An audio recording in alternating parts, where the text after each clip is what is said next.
ආර්ථිකාමී කමක්. හැබැයි මම හිතන්නේ මොළු විශ්වවිද්‍යාලයේ විදුලි ඉංජිනේරු සහ අනිකුත් ඉංජිනේරු විද්‍යා කරන ගොඩක් අය මේ පන්නේට වැටෙන්නේ කොහොමද කියලා මට තේරෙන්නේ නැහැ. ඒක මොරටුවේ ප්‍රශ්නයක් වෙන්න නම් බෑ. මොරටුවට ගියාගේ ප්‍රශ්නයක්. එතකොට මේ පොත සම්පූර්ණයෙන් කියවනකොට තේරෙන දෙයක් තමයි 2013 නොවැම්බර් මාසයේ කුමන්ත්‍රණය පටන් ගන්නවා. ඒ කුමන්ත්‍රණය ගැන අශෝක පොතක් ලියනවා. හැබැයි අශෝක මේ ලියන්නේ ජාතික හෙළවුරුම පාර්ශවයේ ඒ කුමන්ත්‍රණයට කරපු දායකත්වය ගැන පමණයි. රනිල් කියනවා විප්ලවයක් ආවා ඊට පස්සේ ප්‍රතිවිප්ලවයක් වෙනවලු. අපිට හොයන්න තියෙන ඊළඟ කාරණේ තමයි ජනතා විමුක්ති පෙරමුණ ලියුවොත් කොයිතරම් ලොකු පොතක් ලියයිද මේ කුමන්ත්‍රණය ගැන. අනිත් පැත්තෙන් ගත්තට පස්සේ එක්සත් ජාතික පක්ෂයේ පොතක් ලියුවොත් කොයිතරම් ලියයිද තම තමන්ගේ සහකාරක කුමන්ත්‍රණ න්‍යාය ධර්ම ගැන කොයිතරම් ලොකු පොත් මේ ජනවාදී මුල් කරගෙන ලියන්න පුළුවන් වේද. ඒ නිසා මේක නම් කරාට කිසිම වැරද්දක් නැහැ. ඒත් ජනවාරි මාසයේ 8 වෙනිදා සිද්ධ වූ කුමන්ත්‍රණයක් මිස විප්ලවයක් නෙවෙයි. විප්ලවය කියන්නේ දන්නේ නැති අයට විප්ලවය කියන්නේ මොකක්ද කියලා අපි තේරුම් ගන්න තියෙනවා. දැන් මේක ඔප්පු කරන්න මම කැමති කාරණා කිහිපයක් අතු කරන්න. මේකේ තියෙන 204 වෙනි පිටුවේ 203 වෙනි පිටුවේ සමාන මම මේක පොඩ්ඩක් කියවන්න ඕනේ. මේ පරිච්ඡේදයේ නම බැසිල් රුද්‍රාට යමු ලියුම. බැසිල් රුද්‍රාට යමු ලියුම. බැසිල් රාජපක්ෂ අප අත ඉතිරිව තිබූ තුරුම්කු එකින් එක ගසා බැලූ නමුත් ඒවා දිගින් දිගටම අසාර්ථක වේ. මේකෙන් අශෝක අබේගුණවර්ධන. අපට හිතවත්ව සිටි එකම ප්‍රධාන මාධ්‍ය ආයතනය වූ සිරසෙහි අයිතිකරු වූ කිලි මහරජා මහතා නිතර අතුරුලී රත්න හිමියන් සමග දේශපාලන පෙළගැසීම් පිළිබඳ අදහස් දෝමා කරගත් සිරස පාරකින් කට්ටිය. ඉන් එක් අවස්ථාවකට මමද රත්න හිමියන් සමග ඔහු හමුවට ගියෙමි. එහිදී මෙතුන ව්‍යාපාර හා සිරස ක්‍රියාකාරකම් පිළිබඳ සරල විවේචනයක් මම ඉදිරිපත් කෙලිමි. කිලි මහතා එම අදහස් පිළිබඳව උනන්දු විය. එහිදීම සාකච්ඡාවට සම්බන්ධ වූ චන්දන සූරිය බණ්ඩාර මහතා ඉදිරිපත් කළ එක් අදහසක් මගේ සිත් කරතේ. ඔහුගේ නිරීක්ෂණය වූයේ රාජපක්ෂ පිළ හැම විටම ඉදිරියෙන් සිටමින් ප්‍රශ්න ඇති කරන අතර මෛත්‍රී පිළ කරන්නේ ඊට ප්‍රතිචාර දැක්වීම පමණක් බවයි. මෛත්‍රී පිළත් රාජපක්ෂ පිළට එරෙහිව අලුත් අනපේක්ෂිත තුරුම්පුවක් ගැසීම යෝග්‍ය බව ඔහුගේ අදහස විය. එම යෝජනාව ඉතා වැදගත් වූ අතර අපි ඒ සම්බන්ධයෙන් ගැඹුරින් සාකච්ඡා කළෙමු. අපි අලුත් සැලැස්මක් සම්පාදනය කළෙමු.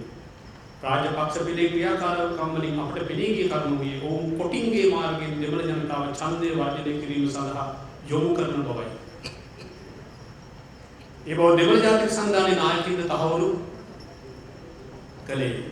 පොඩ්ගස්තවාදයට හිතවත් බලවේග මහින්ද පිළට ඕනා කරදී නැටවෙන බවක් අපට පෙනී ගියේ. රජයේ පැත්තෙන් ඇතැම් ක්‍රියාමාර්ගී බව තහවුරු කළේ.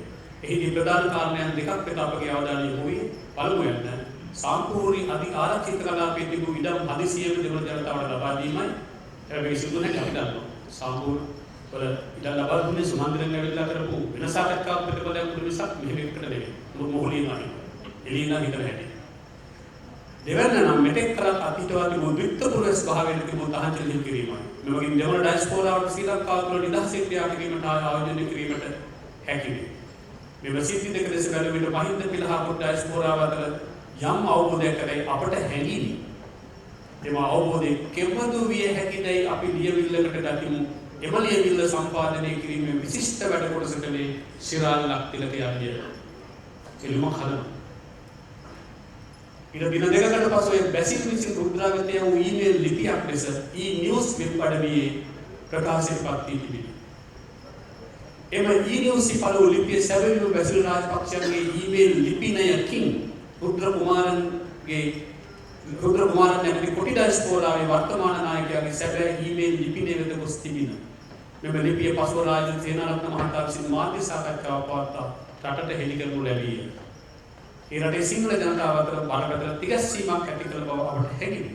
මෙවගින් මහින්දගේ දේශප්‍රේමී භාවය කරන බරපතල ප්‍රශ්නාර්ථයක් සිංහල සමාජය තුළ ඇති කරන්නට හැකි වී. මේ අපි ලියපු පොතක් නෙවෙයි. මේ අශෝක අබේගුණවර්ධන ලියයි. අපේ මිත්‍ර සිරාල් ලක්තිලක අති විශිෂ්ට ක්‍රියාකාරකම් කරනවා අපි විශිෂ්ට කරන දැනගෙන හිටියා. මෙච්චර විශිෂ්ට දේවල් කරනවා නම් හිතේ නෑ. මේක කුමන්ත්‍රණය නෙවෙයි. රනිල්ගේ විප්ලවයයි අශෝකලගේ කුමන්ත්‍රණයයි. ඒක වහන්න රනිල් පාවිච්චි කරන වචනේ විප්ලවය.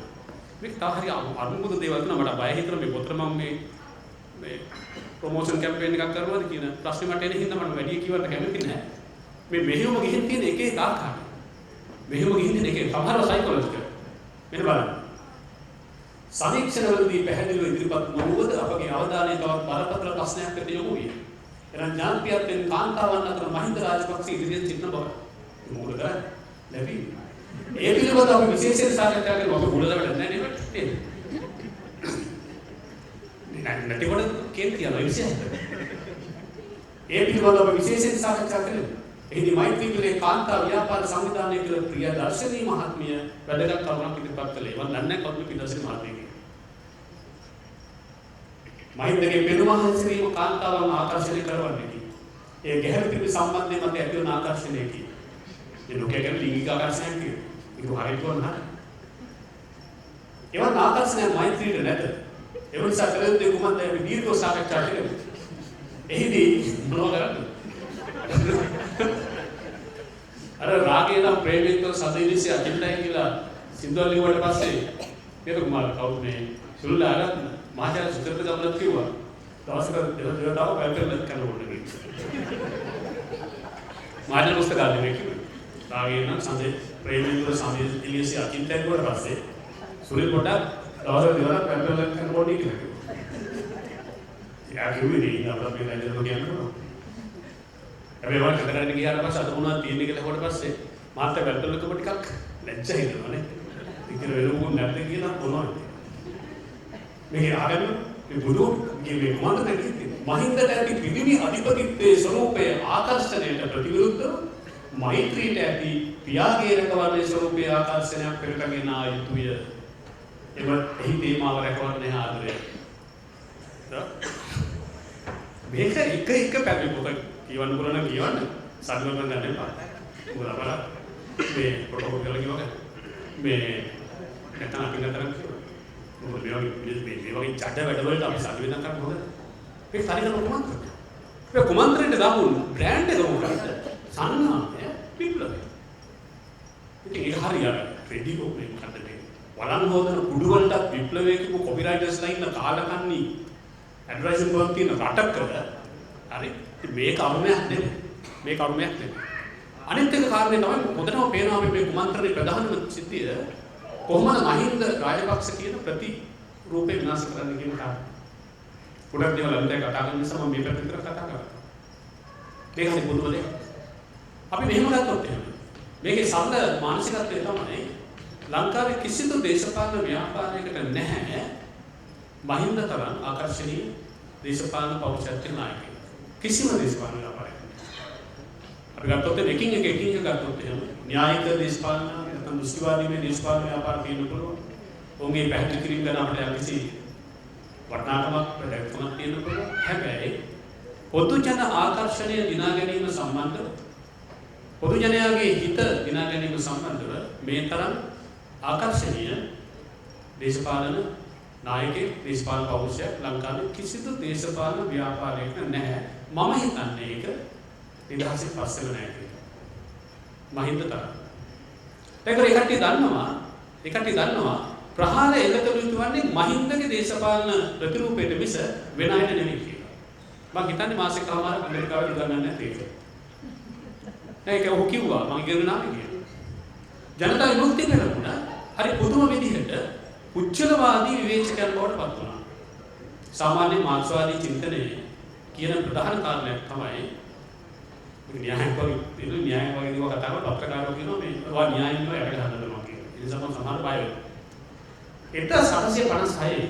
1756 වෙනකම් කාල් මාක්ස් උච්චල විවේචන තමයි කරේ. ඔහුව ධනපති ක්‍රමයේ උච්චල ප්‍රශ්නයක් කියනවා. හැබැයි 1756 පස්සේ කාල් මාක්ස් වෙනස් වුණා. වෙනස්ලා කිව්වා උච්චලගේ ප්‍රශ්නේ තින්නේ ව්‍යුහයේ ප්‍රශ්නේ තින්නේ කියලා. ක්‍රමයේ ප්‍රශ්නේ තින්නේ කියලා. ඊට පස්සේ මාක්ස් අපි කියන පරිණත මාක්ස් බවට පත් වුණා කියලා. හැබැයි ජනතා මුක්ති පෙරමුණ තවම පරිණත බවට පත් වෙලා නැහැ. ඔවුන් තාමත් තියෙන පෞද්ගලික විවේචනවල ඒ මොකද ඔවුන් මාක්ස්වාදී ව්‍යාපාරයක් නොවන නිසා. ඔවුන් ලංකාවේ දක්ෂිණාංශික ව්‍යාපාරික ප්‍රධානම රැඩිකල් තරුණ කණ්ඩායම නැත්නම් රැඩිකල් ධාරාව නියෝජනය කරන නිසා මේ වෙලාවේ ඔවුන් ඉන්නේ UP මතේම තමයි. කට්ටිය සේරම එකට එක්කවල මොකද කරේ? රාජපක්ෂ පවුල. රාජපක්ෂ පවුල. මේක තමයි විවේචනය. මේකේ අරමුණ උනේ ශ්‍රී ලංකා නිදහස් පස්සේ ප්‍රමුඛ සංධානය 2005 සිට මේ රටේ සිද්ධ කරනු ලැබූ ප්‍රජාතන්ත්‍රවාදයේ නිදහස පිළිබඳව කාරණා සහ අනිත් පැත්තෙන් ගත්තට පස්සේ සංවර්ධනය පිළිබඳව කාරණා විවේචනය කිරීමෙන් මේ ව්‍යාපාරික කියන ආකර්ෂණය අඩු කරන්න බෑ. කරන්න ඕනේ එකම දේ තමයි මේකේ මරණස්ථානයේ රාජපක්ෂ කියන නාමය ඒකට ගන්න ඕනේ කියන්නේ. මේ සියලුම වැඩකට සිද්ධ වෙලා තියෙන එක ඇතුලේ. මේකෙදී අර සාමාන්‍යයෙන් අපි කියනවා වඩපු අම්මටයි මහ පොළොටයි නිවනක් නැහැ කියලා. මම දන්නේ නැහැ. තලවතුරු පැත්ත කට්ටිය කියනවා කියලා නම අපේ ගම්වල කියනවා. වඩපු අම්මටයි මහ පොළොටයි නිවනක් නැහැ. හැමදාම බැලුමහක් කරනවා. හැමදාම බැලුමහක් කරනවා. දැන් මෙතනදී ප්‍රශ්නේ තමයි මේ රට නිදහසෙන් පස්සේ ඉතාමත්ම තීර්ණාත්මක යුද්ධයකින් නිදහස් කරගෙන සංවර්ධන ව්‍යාපෘති සහ ප්‍රජාතන්ත්‍රවාදයේ තහවුරු කිරීමේ ව්‍යාපෘතිය දීප්තිමත්ව අරන් ආපු දේශපාලන ව්‍යාපාරයකට තමයි මේ නින්දා කරන්න පටන් ගත්තේ. හැබැයි ව්‍යාපාරික නෙවෙයි ව්‍යාපාරික ධනනායකයා.